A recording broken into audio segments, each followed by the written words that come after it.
চঞ্চল হৈ ক'ত যাবা ইজনাক চাবলৈ কোনো বস্তু নাই, এটিজনা আছে এটিজনা নাই, এক পলৰ ভিতৰত লীন হৈ যাজন। সাধাৰণতে আমি যিবোৰ মূৰ্তিৰ কল্পনা কৰোঁ সেয়া সকলো থাকিব না, সকলো একত্ৰিত হৈ যাব। আমি যাক জীৱন বুলি ধৰি আছোঁ সেয়া গতি আছে, সেয়া বাবে এনে দেখা যাজন। চলচ্চিত্ৰত বহুতো ছবিৰে মন নাই, এক ছবি গঠন সজক তীব্ৰ গতিত চলাৰ বাবে এনে দেখা যাজন। এই মহাবিশ্ব এক গতিত চলি আছে, সেয়া বাবে আমি ইজোৰাক এই ৰূপত চাব পাৰোঁ।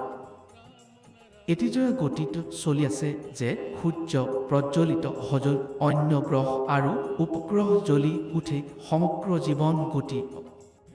জীৱন বা প্ৰাণ এই অনন্ত গতিৰ পৰিচয় মাত্ৰ এই বিশ্ব গতিৰ নমুনা। যদি তুমি এই গতিত তোমাৰ গতি মন নাই কৰিব পাৰা, যি গতিত শব্দ উৎপন্ন হৈছে, তুমি সেয়াত একত্ৰিত হৈ যাবা।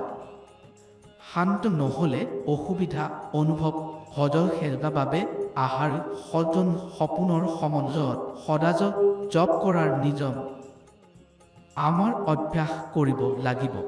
আমাৰ ইচ্ছা অনুসৰি যেতিজনা য'ত ইচ্ছা সজল জপ কৰি যাব।